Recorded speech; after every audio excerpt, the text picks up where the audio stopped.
دو مہینے رکنے کے بعد جب مشرکین مکہ نے سرور کائنات کے بارے میں کہا کہ ان کے خدا نے اب ان کو چھوڑ دیا ہے، اب ان کے اوپر کوئی وحی نازل نہیں ہوتی ہے، تو ان کے جواب میں یہ سورہ 5 بے-ست کے قریب یہ سورت نازل ہوئی، سورہ والضحیٰ مکی سورتوں میں سے ہے۔ سرور کائنات کی جب بھی پروردگار عالم نے عظمت و جلالت کو اپنی کتاب مقدس میں جب بھی بیان کیا تو عجیب بات یہ ہے کہ قسم کھا کے بیان کیا ہے، حالانکہ پروردگار عالم کو قسم کی ضرورت نہیں ہے، چونکہ میں اور آپ قسم کھاتے ہیں کسی شے کی صداقت کو ثابت کرنے کے لیے۔ صفات ثبوتیہ میں سے صدق عین ذات کی صفت ہے، یعنی صدق عین ذات ہے، ذات عین صدق ہے، سچائی الگ خدا الگ دو چیزیں نہیں ہیں۔ تو جو عین ذات صدق ہو اس کو اس بات صداقت کے لیے قسم کی ضرورت کیا ہے؟ وہ کیوں قسم کھاتا ہے؟ وہ کئی کے لیے قسم کھاتا ہے؟ قسم کھانے کے 3 وجوہات ہیں۔ میں، آپ، سرور کائنات، ائمہ، اسی طرح سے خدا، یا اپنے مدعا کی صداقت کو ثابت کرنے کے لیے ایک، یا اپنے مدعا کی انتہائی عظمت کو بیان کرنے کے لیے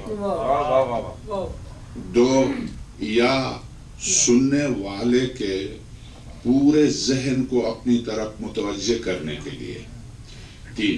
ان 3 وجوہات کی بنا پر قسم کھائی جاتی ہے۔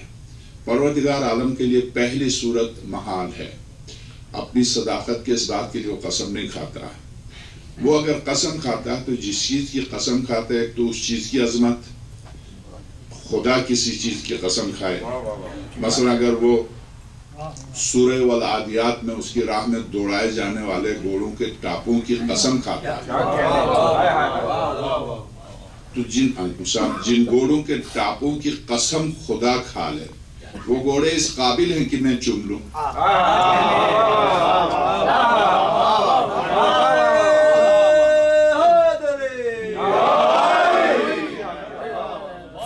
یعنی خدا قسم کھا لے تو اس کی عظمت و جلالت پر فخر نہ آئے۔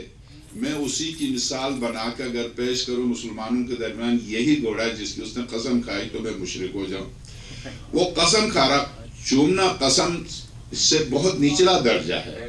آپ کسی لکڑی کو چومتے ہیں، اس لکڑی کی قسم کھاتے ہیں، قسم کھانے کے معنی ہے یعنی اس کو اپنی زندگی میں شریک قرار دینا، زندگی کے معمولات میں اس کو مؤثر سمجھنا۔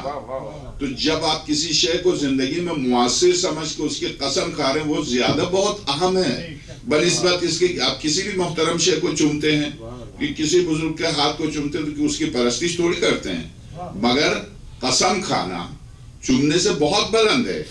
تو خدا اگر گھوڑوں کے ٹاپوں کی قسم کھاتا ہے تو اس کے معنی ہے کہ وہ گھوڑے اس قابل ہیں کہ آپ ان کا احترام کریں، کیونکہ خدا نے قسم کھائی ہے۔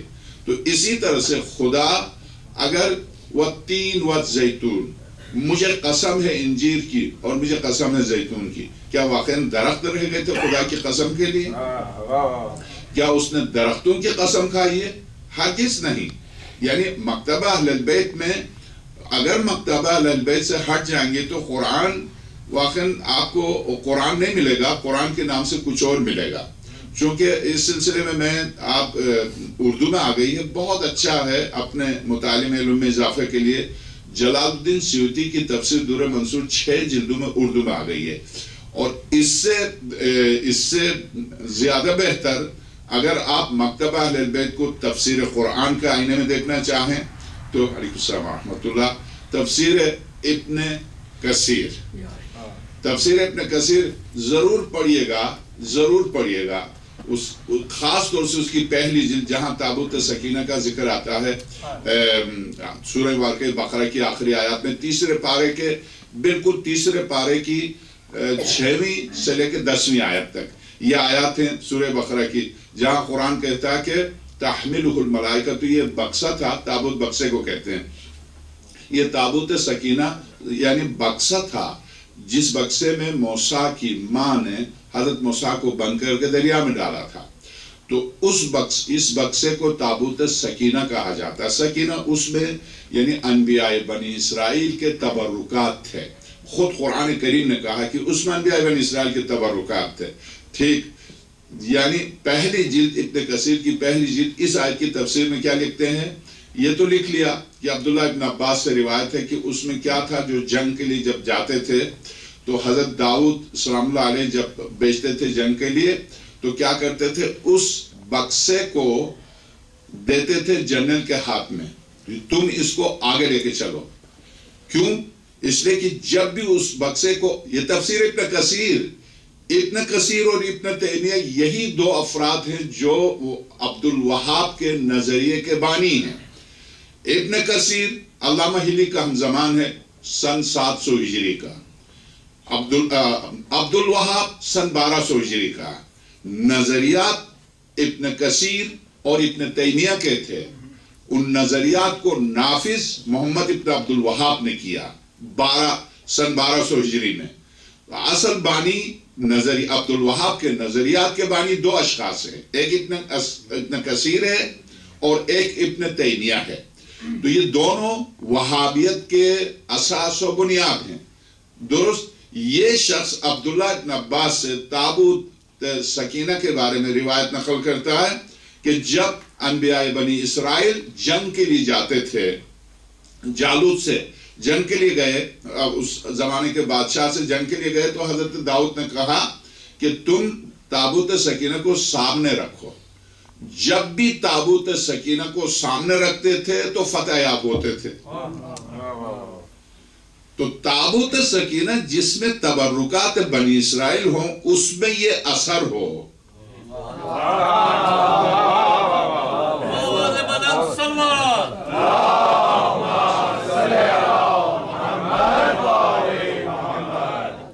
اس میں یہ اثر ہو. یہی روایت در منصور پہلی جلد سورہ بقرہ کی اس آیت کی تفسیر میں جلال الدین سیوطی نے، وہ سن 900 ہجری کا ہے، وہ مالکی ہے، شافی نہیں ہے، مالکی ہے، چونکہ مصر میں مالکی اور شافی دونوں ہیں. وہ مالکی ہے، اس کی تفسیر بھی یہی ہے، اردو میں آ گئی ہے 6 جلدوں پر پہلی جلد. اچھا، ابن کثیر نے کیا کہا؟ یہ روایت تو نقل کی، یہ مکتبہ اہل بیت میں بھی یہی روایت ہے، اس آیت کی تفسیر میں یہی روایت ہے کہ تابوت سکینہ کیا ہے؟ تحملہ الملائکہ. تو عجیب ہے، آج تک ملائکہ اس کو اٹھائے پھرتے ہیں. انبیاء بنی اسرائیل کے تبرکات کے بکسے کو آج تک ملائکہ جس کو اٹھائے پھرتے ہیں. تو جن تبرکات بنی اسرائیل اس میں کیا تھا؟ حضرت موسیٰ تھے، اب تو نہیں ہے موسیٰ.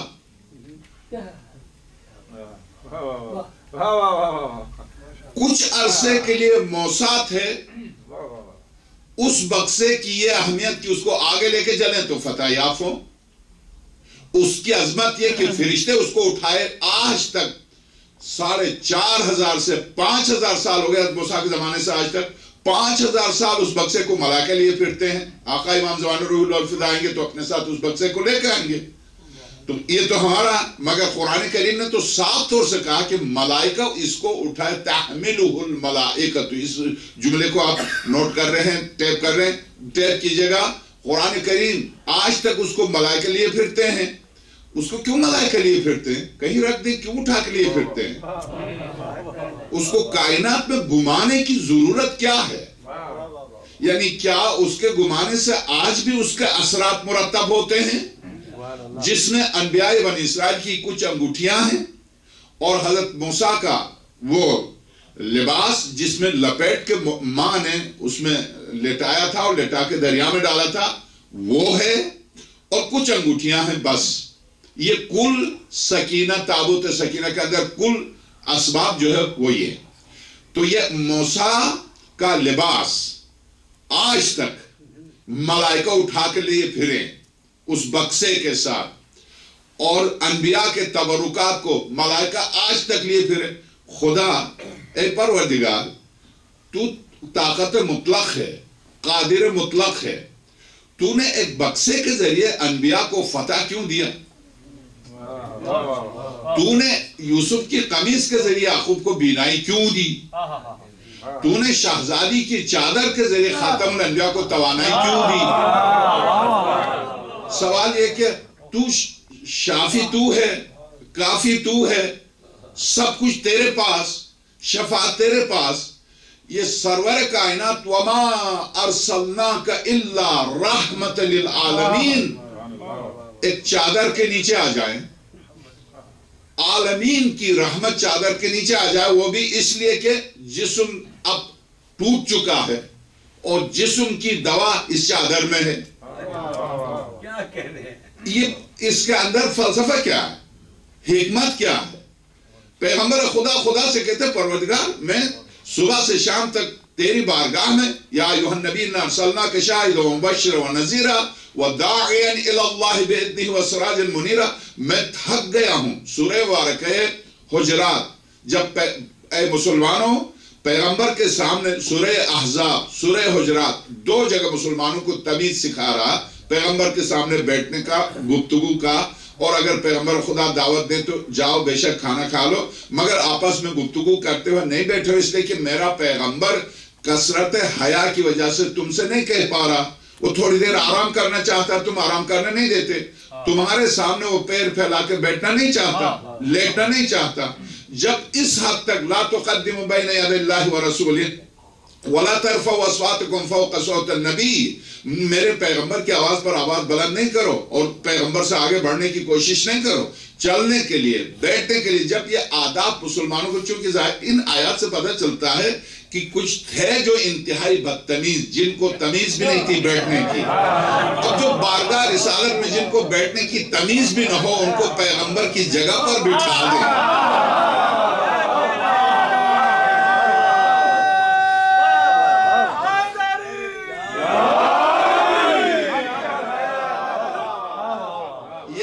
تفسیریں سورہ حجرات کی ان ابتدائی آیات کے بینوں دونوں تفاسیر نے، پلیز آپ تب خوش ہوں گے جب مولوی کی گفتگو کو پڑھ کر آپ کا دل و دماغ تصدیق کرے کہ ہاں ممبر پر صحیح کہا گیا تھا، اس وقت آپ کو انتہائی خوشی ہوگی۔ یقین جانے میں ابن کثیر کی جو روایت نقل کر رہا تھا، جب مکتب اہل البیت سے ہٹ جاتے ہیں تو خود قرآن کریم جو کہ ہدایت ہے، مگر یہ ہدایت کس کے لیے ہے؟ کس کے لیے ہدایت ہے؟ الف لام میم ذالک الکتاب لا ریب فیہ ھدی للمتقین، کیا کہنے، یہ ہر ایک کے لیے ہدایت نہیں ہے، متقین کے لیے۔ یعنی اگر متقین کی منزل طے کر چکے ہیں تو آپ ہدایت کی کیا مانے؟ نہیں، متقین کی منزل طے کر چکے ہیں اور تقوی کی آخر منزل تک پہنچ چکے ہیں، متقی بن چکے ہیں۔ سورہ واقع بقرہ کی تقریباً آیت نمبر 255 سے 56 57 تک حضرت ابراہیم کے بارے میں قرآن کہتا، ہم نے اپنی تمام توحید کی مملکت کو دکھایا، لِنُورِیَ مَلَکُوتُ السَّمَاوَاتِ وَالْأَرْضِ، ہم نے زمین و آسمانوں کی ساری مملکت ابراہیم کو دکھائی، کیوں؟ لِيَكُونَ مِنَ الْمُعْقِنِينَ، تاکہ ابراہیم یقین والوں میں سے ہو جائے۔ یہ یقین والے ابراہیم سے پہلے کون تھے جن میں سے ابراہیم ہوں گے؟ یہ کہتا خدا تاکہ ابراہیم کو یقین حاصل ہو، تاکہ ابراہیم یقین کی منزل تک پہنچ جائے، مگر ابراہیم یقین والوں میں سے ہو۔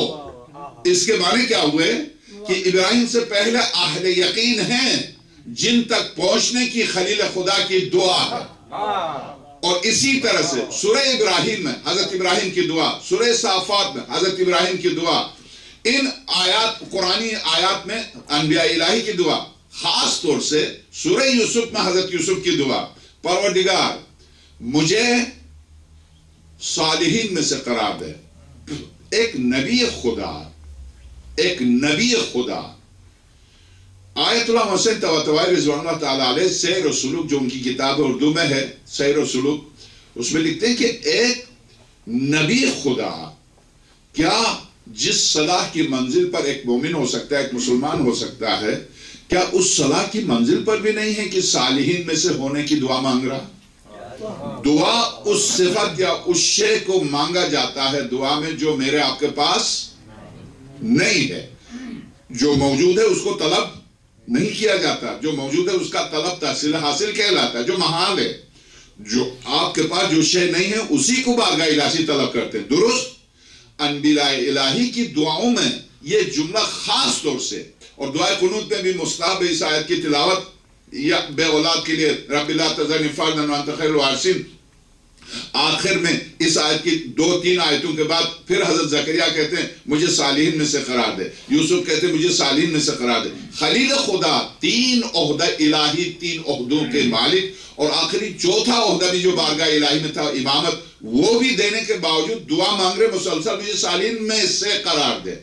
ابراہیم ہو، یوسف ہو، یعقوب ہو، یونس سے بلند کون ہے جن میں سے ہونے کی انبیاء دعا کر رہے ہیں؟ کون ہے؟ تو اب آپ باواز بلند صلوات بھیجئے.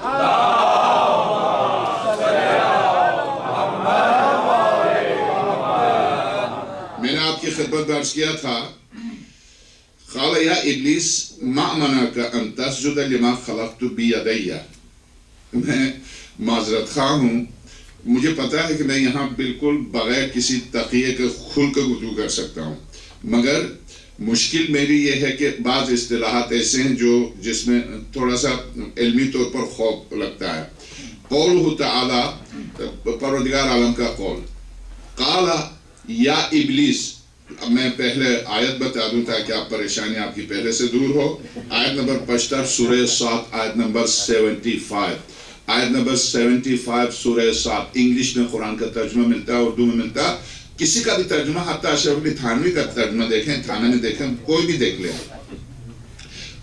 پروردگار عالم کا ارشاد سورہ 7 آیت نمبر 75. قال یا ابلیس، خدا نے کہا اے ابلیس، ما منعک، کس چیز نے تجھے روکا، ان تسجد، کہ تو سجدہ کر لے، لما خلقت بیدی، جس کو میں نے اپنے دونوں ہاتھوں سے خلق کیا.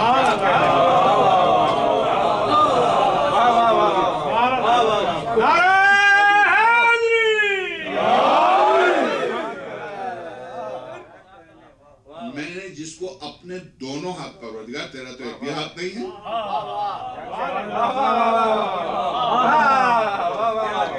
اگر آپ نے اس آیت کو حقیقی معنی میں لیا تو آپ مشرک ہو جائیں گے. خدا کو جسم ماننا شرک ہے. جب خدا کو جسم ماننا شرک ہے تو یہ دونوں ہاتھ کس کے ہاتھ ہیں؟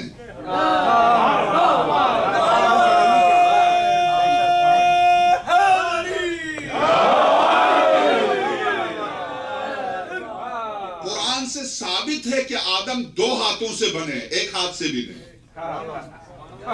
قرآن سے یہ بھی ثابت ہے کہ لفظ کن سے نہیں بنے ہیں، ہاتھوں سے بنے. جب ہاتھوں سے بنے تو یہ دونوں ہاتھ، اگر آپ نے تصور کیا خدا کے لیے تو تیجانی کی کتاب پڑھیے گا، لیکن صادقین. وہ بہت، یعنی ادھر سے جب ادھر آتا تو بہت ہی جذباتی ہو جاتا ہے انسان. ایسا ہوتا ہے جیسے جیل سے رہا ہو گیا. تو وہ آزادی کو دیکھ کر وہ بہت ہی خوش ہو، آپر سے باہر ہو جاتا. تو اس نے دوسری کتاب میں لکھا کہ لامو افریقہ کے کسی شہر میں گیا، جمعے کی نماز ہوتی تھی، جمعے کے خطبے میں جا کے شریک ہوا تو مولوی ان آیات کی تلاوت کر کے سورہ رحمان، کل من علیہا فان ویبقى وجہ ربک ذی الجلال والاکرام، ہر شے فنا ہو جائے گی، اللہ کا چہرہ رہ جائے گی. ید اللہ فوق ایدیہم، اللہ کا ہاتھ سارے ہاتھوں پر بلند ہے. ید اللہ فوق ایدیہم، حالانکہ وہاں ایک ہاتھ کا ذکر ہے. ید اللہ، اللہ کا ایک ہاتھ تمام ہاتھوں پر بلند ہے. یہاں 2 ہاتھوں کا ذکر ہے. جب بلندی کا ذکر آئے تو اللہ کا ہاتھ سارے ہاتھوں پر بلند ہے، اور جب تخلیق آدم کا ذکر آئے تو آدم کو دونوں ہاتھوں نے بنایا.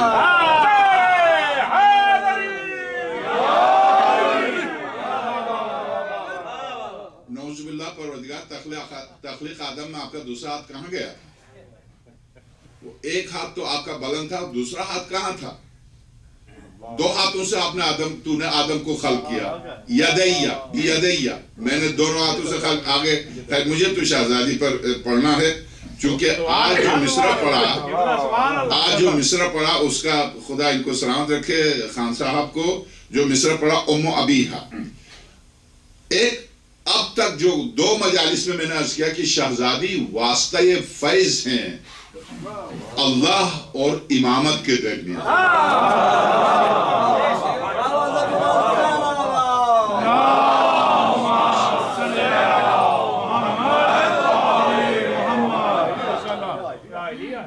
بہت حیرت ہے شہزادی کی عظمت پر. واللہ العظیم میں تقریب اب تو آئندہ سال انشاءاللہ میں 60 سال کا ہو جاؤں گا اگر زندہ بچ گیا تو میرے اس 60 سال میں سے 40 سال میں بچپنے سے خطابت کرتا ہوں. والد، دادا، پردادا، امام حسین کاظم تک سب یہ کام کرتے آئے ہیں. درست. میں نے اپنی زندگی میں اس طرح کی عظمت و جلالت شہزادی کے بارے میں نے پڑھا تھا نہ میں نے دیکھا تھا. شہزادی واسطہ فیض ہیں امامت و توحید کے درمیان. یہ بہت بڑا جملہ ہے. یہ بہت آپ کہیں گے شہزادی کے پاس امامت نہیں ہے. جی ہاں امامت نہیں ہے مگر حجت ہیں. وہ امامت و نبوت و رسالت کے علاوہ ایک دلیل ہے بارگاہ الہی میں اپنی ذات کے اثبات کے لیے جس کا نام حجت ہے.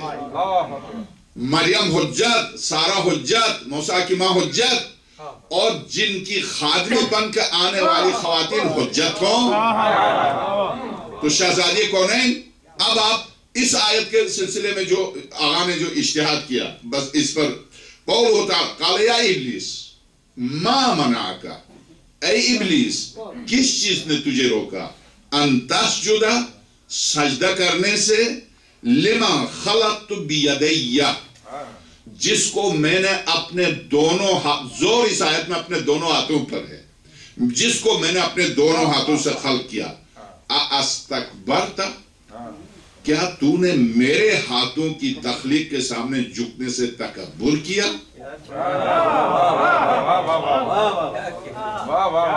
ام کنت من العالین. صرف اس آیت کا ترجمہ پہلی مجلس میں کیا تھا، اب اس کی تفصیل. ام کنت من العالین استکبرت کیا تو نے تکبر کیا، ام کنت من العالین یا یہ کہ تو بھی عالم میں سے ہو گیا.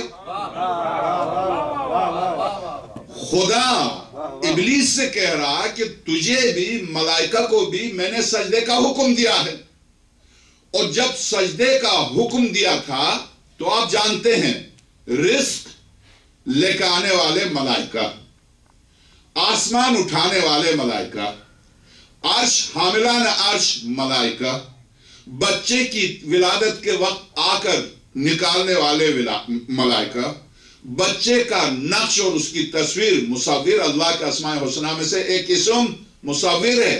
اللہ رحموں میں نہیں گھستا تصویر بنانے کے لیے. کون ہے جو رحم مادر میں تصویر بناتا؟ اللہ کسی شے میں حلول نہیں کرتا. اللہ کسی شے میں حلول نہیں کرتا. حلول صفات سلبیہ میں سے تیسری صفت ہے حلول، یعنی جسم میں روح کا جانا. درخت کے اندر موسیٰ سے بات آواز آئی، شرک ہے یہ سوچنا کہ درخت میں اللہ گھس گیا ہے. علائم ظہور میں اس کی وضاحت امیر المومنین نے اس طرح سے کی. جب اسبق ابن نباتہ نے کہا متی یخرج المہدی امیر المومنین، مولا مہدی کا ظہور کب ہوگا؟ جب آپ صبح سے فجر کی نماز سے لے کر مغرب کی نماز تک جب مسلسل صاحب سلونی نے خطبہ دیا جو کائنات کا عجائبات دنیا میں سے ہے. وہ خطبہ جیسا کہ میں نے کل عرض کیا پوری شہزادی کا صحیفہ پڑھ کے سنا دیا حضرت نے صبح سے مغرب تک، فجر کی نماز کے بعد سے لے کے جس کا نام خطبۃ البیان. اب کوئی تردید کرے خطبۃ البیان کی، وہ صحیفہ سجادیہ فاطمیہ ہے، اس کی میں آپ نہیں کر سکتے. بقول طالب جوہری صاحب کے اس کے کچھ جملوں کی وجہ سے آپ پورے خطبے کی نفی کریں نہیں کر سکتے. وہ جملے بھی کیا، انا المعبود میں معبود ہوں، انا الخالق میں خالق ہوں، انا المالک میں مالک ہوں. یہ جملے ہیں. ان جملوں کی وجہ سے یہ شرک ہے، یہ پتہ نہیں کیا ہے اور کیا ہے. تو ان جملوں کی وضاحت بھی کی ہے علماء نے. بہار میں مجلسی نے کی ہے، شیخ عباس قمی نے کی ان جملوں کی وضاحت. ان جملوں کی وضاحت یہ کہ آپ صاف طور سے پڑھے جا رہے سورہ آل عمران اور اس میں کبھی آپ کے ذہن میں آ بھی نہیں سکا اور کبھی آپ نے نہیں کہا اور کہہ بھی نہیں سکتے آپ قرآن کے مقابلے میں. قرآن کے مقابلے میں کہیں گے تو آپ کا دین ہوگا وہ قرآنی نہیں ہوگا. قرآن کریم 3 مقامات پر حضرت عیسیٰ سے خدا مخاطب ہے.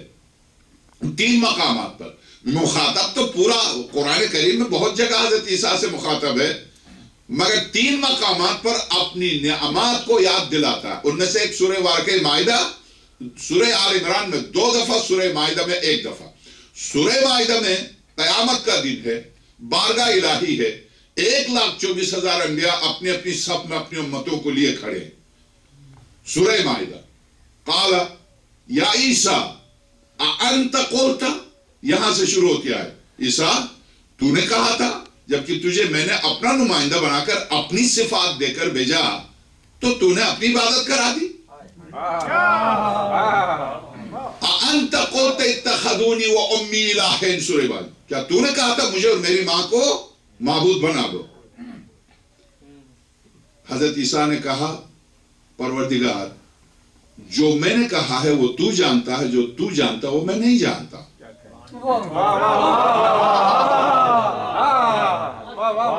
میں نے یہ نہیں کہا کہ مجھے اور میری ماں کو تم معبود بناؤ، یہ میں نے نہیں کہا. پروردگار تو جانتا ہے کہ میں نے ایسا نہیں کہا. درست. تو پیغمبر خدا نے تو کسی سے نہیں کہا کہ تم میری عبادت کرو. خدائی صفات کو دیکھ کر لوگ خود ہی جھک گئے. اب اگر خدائی صفات دیکھ کر لوگ جھک جائیں تو اس میں خدائی صفت کا مسئلہ ہے، جس کے سامنے جھک جائے اس کا کیا مسئلہ؟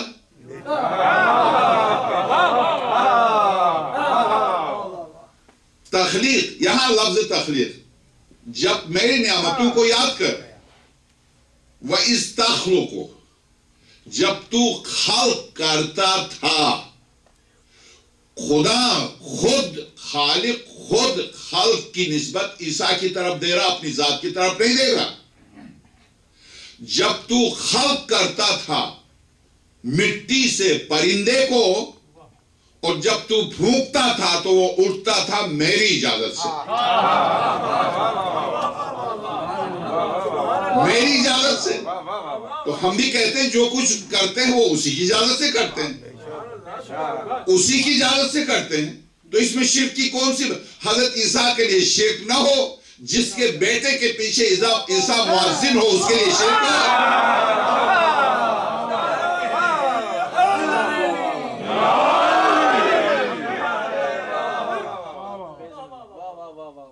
عیسیٰ کے لیے آپ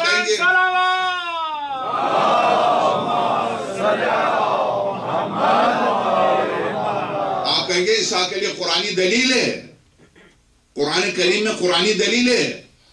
آپ قرآن سے دلیل پیش کیجئے. مولوی آپ کے عقیدے کا نام اسلام نہیں ہے، آپ کے عقیدے کا نام دین نہیں ہے. بالکل بجا ہے تسلیم. مگر خدا را جب ہم دلیل پیش کریں تو یا دلیل کو رد کریں یا پھر مان جائیے. جب حجت آ جائے تو پھر آپ کو اس حجت کے سامنے سر تسلیم خم کرنا چاہیے. دلیل آنے کے بعد پھر آپ یہ نہیں کہیں نہیں ہمارے آبا و اجداد نے ایسا کیا. کل میں نے عرض کیا صریح قرآن کی آیت ہے، اتم الصیام الی اللیل، روزہ تمام کرو رات پر. دنیا پوری دنیا دیکھ رہی ہے. عامر لیاقت کوئی شیعہ بھی نہیں ہے، وہابی بھی لے کے آئے چن چن کے بتانے. حالانکہ پاکستان میں شافعی و مالکی نہیں ہیں، سب حنفی ہیں. وہ تلاش کر کے مالکی کو بھی لے کے آتا، شافعی کو بھی لے کے آتا، حنفی کو بھی لے کے آتا، شیعہ کو بھی لے کے آتا. تو آپ کل میں نے عرض کیا کہ آپ روزہ پہلے کیوں افطار کرتے ہیں؟ تو اہل سنت کے عالم نے کہا اس لیے کہ ہمارے ہاں روایت ہے. بلا فاصلہ شیعہ عالم سے پوچھتا تم دیر سے کیوں افطار کرتے ہو؟ کہا ہمارے ہاں آیت ہے. قرآن صاحب تو سے کہہ رہا اتم الصیام الی اللیل، روزے کو تمام کرو رات پر. یہ تو ڈکشنری کا مسئلہ ہے، فقہ کا مسئلہ تھوڑی ہے کہ آپ چونکہ یہ شیعوں کی فقہ نہیں مانتے تو قرآن کہہ رہا رات پر تمام کرو. ڈکشنری جا کے تلاش کیجئے کہ اس میں رات کا اطلاق کب سے کب تک ہوتا ہے. اس کا تو کوئی فقہی اختلاف نہیں ہے کہ آپ اس کو شیعہ کہہ کر قرآن ہی کو رد کر دیں. وہ میں یہاں پر عرض کروں کہ پاکستان سے ہمیں، جب میں تھا پاکستان میں تو شہید بزرگوار کے ساتھ ہر دوسرے تیسرے مہینے 2 دفعہ 3 دفعہ مہمان ہونا پڑتا تھا جمہوریہ اسلامی کا. کوئی نہ کوئی کہاں حج کانفرنس، اہل بیت کانفرنس اور انسانی حقوق کانفرنس وغیرہ جو بھی کانفرنس ہوتی تھی اس میں حتماً ہمیں شریک ہونا ہوتا تھا. ایک کانفرنس میں گئے تھے، حج کانفرنس، غالباً حج کانفرنس میں گیا تو اس میں پوری دنیا کے علماء آئے تھے. ان میں سے پاکستان سے جماعت اسلامی کے امیر، پنجاب کے جماعت اسلامی کے امیر دبلے پتلے سے، نام مجھے یاد نہیں، عرب بڈھے سے تھے، داڑھی ماشاءاللہ سے جماعت کے مطابق تھی، تو دبلے پتلے سے اچھی عربی بولتے تھے، بہت پڑھے لکھے انسان تھے، جیسا کہ آپ ٹی وی پر دیکھ رہے ہیں نا آج کل کہ پڑھا لکھا، ماشاءاللہ سے پاکستان میں پڑھے لکھے آنے والے ہیں، تو چلیں کم سے کم انگوٹھے چاپ تو نہیں آئے گا گورنر۔ تو بہرحال اب میں آپ کی خدمت میں عرض کروں کہ جب ہم مراجع سے ملنے گئے تو ایک مرجع کے پاس جماعت اسلامی کا امیر کہتا تھا کہ اس مرجع نے پوچھا ان سے کہ کیسے پایا آپ نے جماعت اسلامی کو؟ آپ بہت تعریف کی، واقعی جو نقش جماعت اسلامی کے ذہن میں تھا وہ ہم نے یہاں پر عملاً دیکھا اور یہ سب کچھ دیکھا، یہی ہمارا نقشہ ہے اور یہی لے کر ہم اٹھے اور پتہ نہیں کیا کیا سنتے رہے۔ بس افسوس ہے کہ پورے تہران میں گھومے، پورے تہران میں کہیں سنی مسجد نہیں ملی، تو 3 دفعہ مرجع نے پوچھا کہ سنی مسجد میں سمجھا نہیں، معاف کیجیے مجھے ذرا سمجھا دیجیے گا۔ اس نے کہا سنی مسجد، تو سنی مسجد میں سمجھا نہیں، آپ اس کی مزید وضاحت کیجیے، آپ ایک عالم دین ہیں، عالم دین کی زبان سے سن رہا ہوں سنی مسجد، جس مکتب کا عالم مسجد کو سنی اور شیعہ بنا دے، اس مکتب کے عوام کی جہالت کیا ہوگی؟ بالکل اسی طرح سے مجھے افسوس ہے آپ کی جہالت پر، آپ پڑھے لکھے لگتے ہیں مگر آپ گفتگو آپ کی جاہلان ہے۔ کیا قرآن آپ نے نہیں پڑھا؟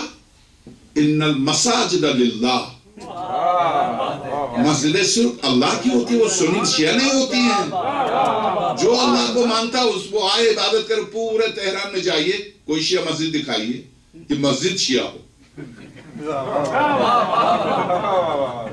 مسجد سنی شیعہ نہیں ہے، مسجد صرف مسجد ہے اللہ کے نام سے، جو اللہ کو مانتا، اللہ کی عبادت کرتا، آئے اس میں۔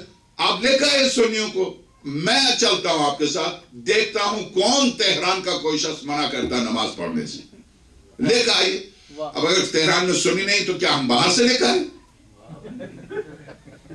ہم کیا کریں؟ تو نماز کے لیے ہے مسجد، جہاں علماء کے ذہن میں مسجد سنی شیعہ ہو،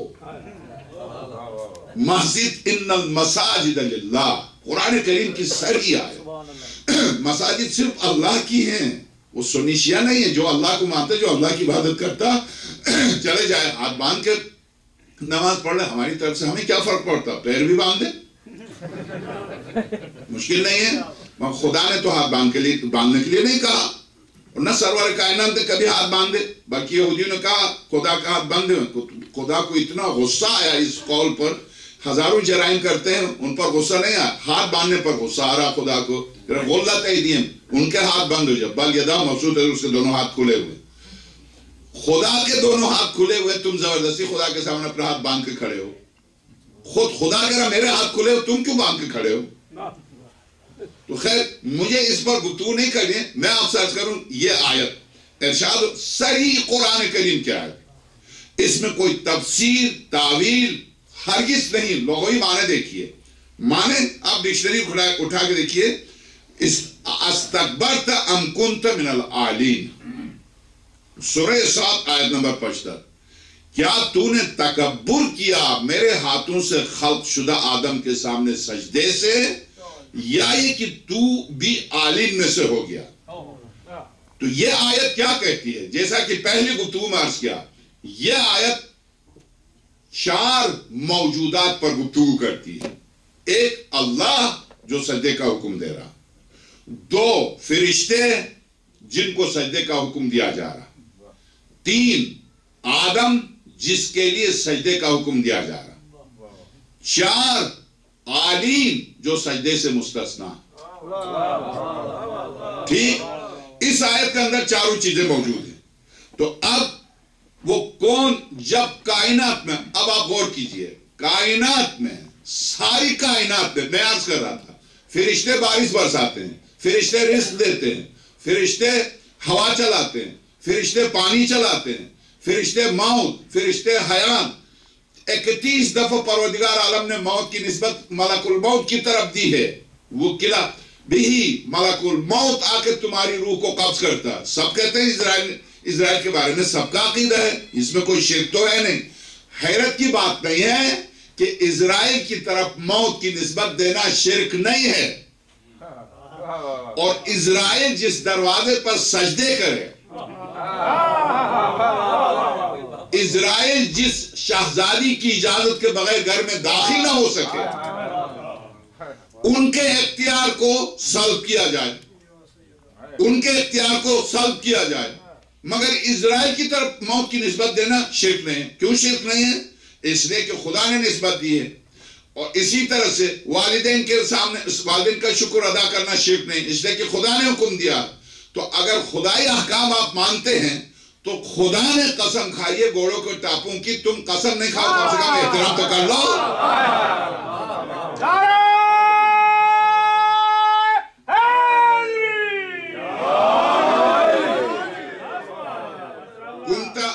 کنت من العالین, کیا تو عالین میں سے ہے؟ فظاہر ہاتین الآیتین واللتی استعرضت كذلك في سور اخرى من ان هذه الاسماء كانت موجودة حية شاعرة عاقلة, لأن الضمير واسم الإشارة المستخدم في الآيات المذكورة عائدة إلى العاقل الحي الشاعر. یہ عالین جو تھے باشعور تھے, زندہ تھے, موجود تھے, اور ان کو سجدے کا حکم نہیں دیا تھا, جبکہ کائنات کل آدم کے سامنے سجدے میں, کائنات کل, اس لیے کہ جب عرش اٹھانے والے سجدے میں گریں گے تو عرش خود بخود جھکے گا, زمین اٹھانے والے سجدے میں گریں گے, زمین خود بخود جھکے گی, ہوا چلانے والے ہوا چلانا چھوڑ کے سجدے میں گر جائیں گے, ہوا خود بخود رک جائے گی. کائنات کا پورا نظام آدم کے سامنے سجدے میں, عالین کے سوا سب سجدے میں. یہ عالین کون ہے؟ تو اب خدا ابلیس سے کہا کہ اب تو نے بھی اپنا آپ کو عالم میں سے سمجھ لیا. تو گویا خدائی سزا اس خبیث کو خدائی سزا صرف اس لیے دی گئی کہ اس نے تصور کیا کہ یہ بھی عالم میں سے ہو گیا. تو جو صرف تصور کر رہے میں بھی عالم میں سے ہوں, خدا قیامت تک اسے ملعون بنا دے.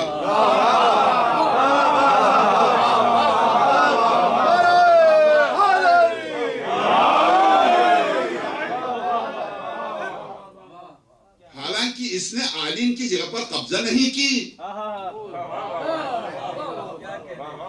باقاعدہ عالم کی جگہ پر کوئی قبضہ کر لے تو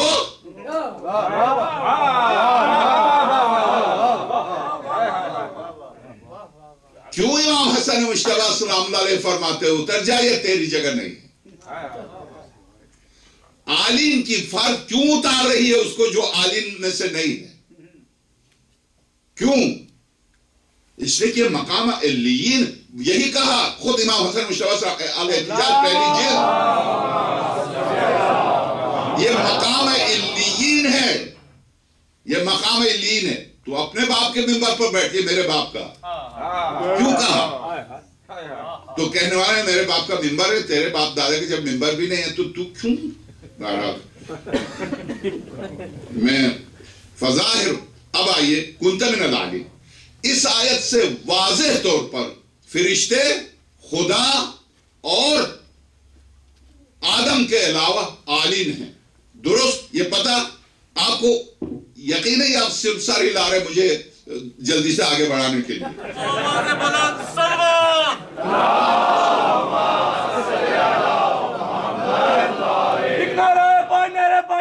سوا لکھ نعرہ ہے حیدری حیدری آواز بلند صلوات.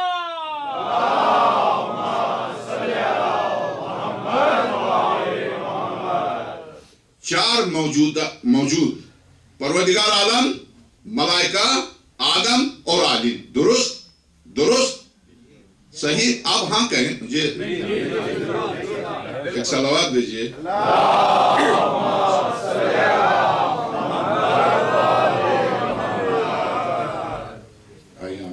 اجازت آ جائے.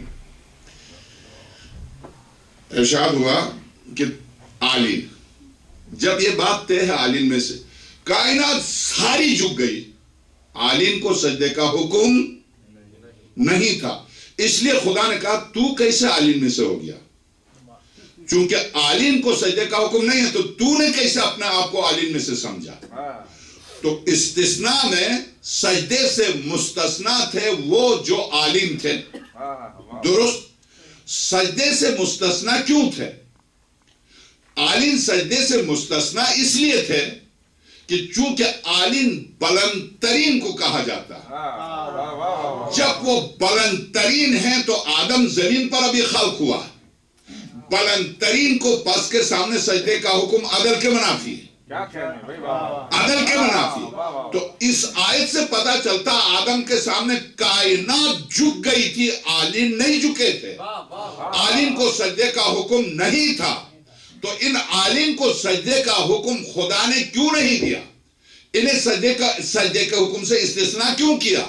تو اب ارشاد ہوتا سرور کائنات کا، اب یہاں پر ام ابیہا کی تفسیر آئے گی۔ عالم کو سجدے کا، جب اس آیت کی تفسیر پوچھی سرور کونین سے، یا رسول اللہ عالم کون تھے؟ تو پرسوں میں نے عرض کیا عالم اے شخص تو نے بہترین سوال کیا، میں تیری تعریف کرتا ہوں، تو نے اس آیت کے بارے میں پوچھا جہاں میری اور میرے آل کی فضیلت بیان کی گئی۔ عالم جب آدم کو سجدے کا حکم دیا، بیان الانوار جلد 7 صفحہ 375 سے لے کے 400 تک یہ مسلسل اس آیت کی تفسیر چلی جاتی ہے۔ اسی طرح سے علامہ طبرسی کی احتجاج کی پہلی جلد میں اس آیت کی تفسیر مسلسل 20 صفحات پر چلی جا رہی ہے۔ میں ان تمام 20 صفحات کا نچوڑ آپ کی خدمت میں پیش کیے دیتا ہوں۔ تو عالم کون ہے؟ سرور کونین نے فرمایا میں علی، فاطمہ، حسن، حسین کی نسل سے 9 امام، حسین کی نسل سے 9 امام، ایک بعض بلند صلوات دیجئے۔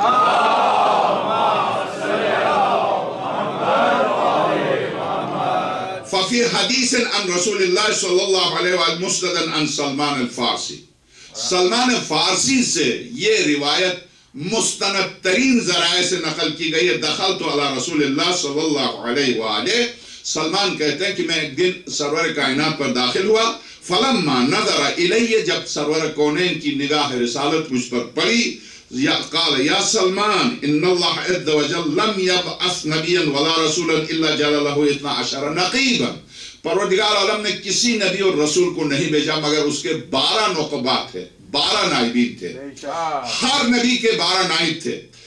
قال قلت یا رسول اللہ قد عربت هذا من الكتابین، سرور کونین اس بات کو تو میں دونوں کتابوں سے جانتا ہوں، دونوں کتابوں سے مراد توریت و انجیل، میں توریت و انجیل سے اس بات کو جانتا ہوں کہ ہر نبی کے 12 نائب تھے، 12 نقبات تھے۔ قال یا سلمان فہل علمت نقبائی 12، کیا تجھے یہ بھی پتا ہے کہ میرے 12 نقبہ، میرے 12 نائب کون ہیں؟ 12 الذین اختارهم اللہ للامامہ من بعد، جن کو میرے بعد امامت کے لیے خدا نے چنا ہے۔ فقلت اللہ ورسول اعلم، اب میں نے کہا اللہ اور اس کا رسول علم رکھتے ہیں، میں نہیں رکھتا۔ قال یا سلمان خلقنی اللہ من صفا نور، کچھ نہیں تھا، صرف نور جلال تھا، نہ زمان، نہ زمین، نہ آسمان، نہ وقت، نہ دن، نہ رات، نہ عرش، نہ فرش، نہ کرسی، کچھ نہیں تھا۔ توحید کی اس منزل پر جا کر عقل ٹکر کھا کے واپس آ جاتی ہے۔ اسی لیے مولا کائنات نے توحید کے سلسلے میں نہج البلاغہ میں جو پہلا خطبہ دیا، اس خطبے میں اسی منزل کی طرف اشارہ کیا، کچھ نہیں تھا، چونکہ میں زمان و مکان کا اسیر ہوں۔ اللہ اگر زمان و مکان کا اسیر ہو تو اللہ نہیں رہے گا، تو پھر زمان و مکان کے بغیر کسی وجود کا تصور میرا ذہن قبول نہیں کرتا۔ کیوں؟ میرا ذہن خود زمان و مکان کا اسیر ہے، اسے باہر چھوڑے تو تصور کرے۔ یہاں معرفت کی اس منزل پر میں اور آپ بے بس ہیں، جب کچھ بھی نہیں تھا خدا کہاں تھا؟ امیر المومنین کہتے ہیں خدا کے لیے کہاں نہیں کہو، کہاں نہیں تھا خدا تھا۔ جہاں نہیں تھا خدا تھا، وہاں